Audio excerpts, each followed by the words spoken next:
బాగున్నా సార్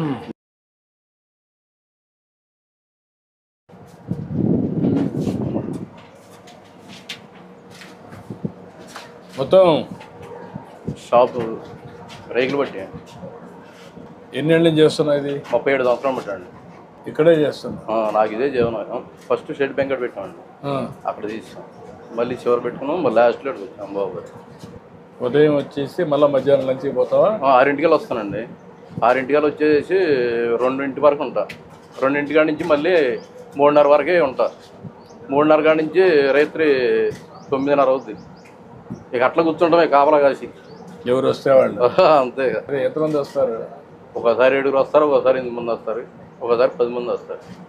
అంటే ముసలోళ్ళు ముక్కలు మామూలుగా చిన్నపిల్ల ఏది వచ్చేవాడికి ఏమవుతుందంటే మిషన్ అడుగుతున్నారు ఎవరికాళ్ళు. మిషన్ నాకు రాదు. నీకు రాదు? నాకు రాదు. చిన్నప్పుడు కాడి నుంచి మామూలుగా నాకు చదువు లేదు, ఒకటి ఇదే పని మీద. కాదు, నీకు ఒకటి అడుగుతున్నా. సరే, చిన్నప్పుడు అందరికీ కొన్ని ఇబ్బందులు వస్తాయి. మీ నాన్నగారు చనిపోయారు. నాన్నగారు చనిపోయిన తర్వాత అమ్మగారు చనిపోయారండి. అమ్మగారు చనిపోయిన తర్వాత మేము చిన్నపిల్లవాడిని. చిన్నపిల్లవాడు అయితే చదువు లేదు. మీరు ఎంతమంది అన్నదమ్ముళ్ళు? మేము మొత్తం 6 అండి. 6 మంది వాళ్ళ దారి వాళ్ళు చూసుకున్నారు. ఎవరి ద్వారా ఎవరికాడు పని నేర్చుకుని ఇక్కడే ఉన్నాం. 6 మంది పని చేస్తారు. నీ పిల్లలు ఏం చేస్తారు ఇప్పుడు? ఆడపిల్ల 2 నాకు. బాబు సెకండ్ ఇయర్ పాస్ అయ్యాడు. ఇక ఇదే పని నేర్పించా. మా పాముతులు లేదు చదివిస్తాయి. తినడానికి కూడా అసలు ఏం జరుగుబాటు ఒకసారి అవుతులే. అసలు పెద్ద అమ్మాయి పాప కూడా నా దగ్గరే నేనే బతికిస్తా. ఆ పిల్లని కూడా, ఆ పిల్లకి కూడా ఇదే జీవనం.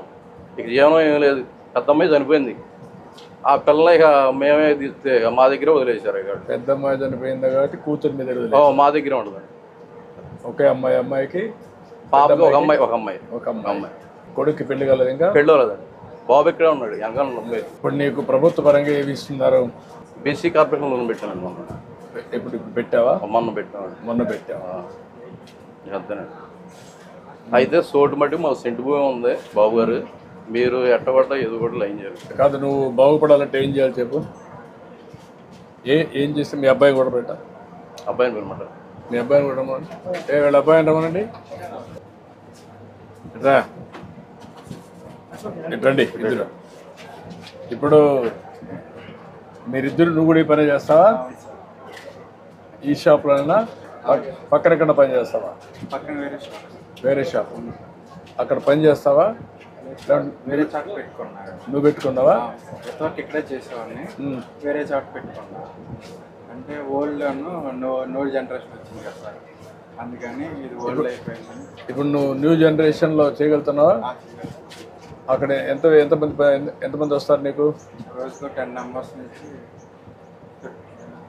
15 మెంబర్స్ దాకా 10-15 వస్తారు. 10-15 మెషిన్స్ అని నీకు లేటెస్ట్ వచ్చాయా? వచ్చేసి నేర్చుకున్నావు బాగా? నేర్చుకున్నా సార్. లేటెస్ట్ టెక్నాలజీస్ అని మా నిజవాడలో వరకు నేర్చుకున్నా సార్. అక్కడ నేర్చుకున్నా. అక్కడ నేర్చుకుని వచ్చి నీకు ఎంత వస్తుంది ఫర్ డే? 600-700 500 వస్తుంది. ఖర్చులు ఎంత పోతుంది? ఖర్చు 200-250 సార్. అట్లా ఒక 200-300 మిగులుతుంది. 200-300 అంటే 300 వేసుకున్నా 10,000 రూపాయలు వస్తుంది నెలకు. అంతేనా? అంతే సార్. మళ్ళీ వారానికి ఒక రోజు మంగళవారం హాలిడే ఒకటి అది పోతుంది కదా. మళ్ళీ శుక్రవారం ఒకటి పోతుంది సార్. శుక్రవారం రాదు, పెద్దగా రాదు. మీరు మీ నాన్న ఈ పని చేశాడు, నువ్వు ఈ పని చేస్తున్నావు. నువ్వేం చదువుకున్నావు? నేను ఇంటర్ దాకా చదివాను సార్. ఇంటర్ కంప్లీట్ చేసి చదివిస్తే స్వామత లేక సార్ నాన్న బాబు చదువుకుంటానన్నారండి. బాబు చదువుకుంటానంటే నాకు దగ్గర స్వామత లేదని నేను ఆబ్జెప్చి విజయవాడ పని నేర్పించాను బాబు గారు. మాయగారు అంటే మా మాయగారి దగ్గర నేర్చుకొని. అంటే నువ్వు ఓకే, నీకు ఆయన చదివించలేదు, అయిపోయింది. నువ్వు తర్వాత ఏమైనా ప్రయత్నం చేస్తున్నావు చదువుకోవడానికి కూడా ఈ పని చేస్తూ? సార్ దీంట్లోనే ఎలా డెవలప్మెంట్ అవ్వాలని చెప్పి చూస్తున్నాను సార్. ఆ చదువు కూడా ఉంటే నీకు లాభం వస్తుంది కదా, రెండు చేయొచ్చు కదా. కాదయా, నువ్వు పెళ్లి చేసుకోవాలి, 10 రూపాయలు సంపాదించాలి, నీ నాలెడ్జ్ పెంచుకోవాలి, మరి ఎట్లా? అవన్నీ చేయకుండా నువ్వు మీ నాన్న చెప్పాడు కాబట్టి నువ్వు ఆ పని చేసుకుంటే మీ నాన్న రోజులు వేరే, నీ రోజులు వేరే కదా, నీ తర్వాత రోజులు కూడా వేరే కదా. మరి తయారు కావాలి కదా మీరు. మరి తయారు కాకపోతే ఎట్లా? ఇప్పుడు మీరిద్దరు కలిసి ఎట్లా పైకి వస్తారు, ఫ్యామిలీ యాజ్ యూనిట్గా ఎట్లా పైకి వస్తారు, ఏం చేయాలి చెప్పండి మీరు నాకు. నేను ఏం చేస్తే మీరు బాగుపడతారు? ఉండడానికి ఒకటి ఇల్లు కావాలి సార్. ఇల్లు ఓకే కట్టిస్తాను. తర్వాత షాప్ పెట్టుకోవడానికి ఒక ల్యాండ్ టైప్ ఊర్లో ల్యాండ్ ఉందా? ఉంటే సార్. అంటే మళ్ళీ సెంటర్లో ఉండాలి కదా. ఉండాలి. ఇప్పుడు నేను అన్నీ చేయడానికి ఆలోచిస్తున్నా. షాప్ కట్టుకోవాలంటే ఎంత అవుతుంది? ఒక అర్సెంట్ స్థలం సరిపోదు. అర్సెంట్ సెలవు. షాప్కి అయితే అర్సెంట్ సరిపోదు సార్. ఇల్లుకు సెంట్ కావాలి, 2-3 సెంట్లు కావాలి. 3 సెంట్లు కావాలి సార్. గ్రామీణ ప్రాంతాల్లో 3 సెంట్లు కావాలి. నేనేమనుకున్నాను, నీకు 3 సెంట్లు, బాబుకు 3 సెంట్లు ఇస్తే ఆయన పెళ్లి చేసుకుని మళ్ళీ ఉండాలి అట్లా కదా. బాబు పక్కన 2 ఇళ్ళు కట్టిస్తాం, అది మంచిది. నీకు సెపరేట్ ఇల్లు కట్టిస్తా, ఆయనకి పక్కన ఉంటాయి.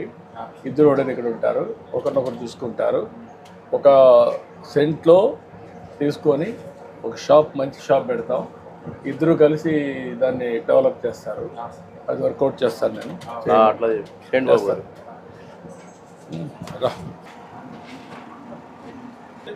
గుడ్. ఇప్పుడు అన్నీ ఆటోమేషన్ అవి తీసుకొచ్చా, ప్రస్తుతానికి మీకు ఉపయోగపడతాయి. నేను చూశాను మీవన్నీ. పాత సరుకులు అన్నీ ఉన్నాయి, మొత్తం పాతవే. చాలా ఆ ఇబ్బందులు ఉన్నాయి మీకు, అందుకే నేను ఇవన్నీ తీసుకొచ్చాను. సరే, ఇది వాడండి మీరు. ఒక పని చేయండి, వీళ్ళిద్దరికి ఇల్లు కట్టేయాలి.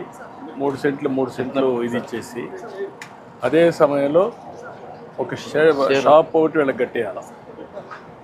ఒక 1 సెంట్ ల్యాండ్ తీసుకొని షాప్ కట్టి ఒక మోడర్న్ షాప్ ఒకటి సెట్.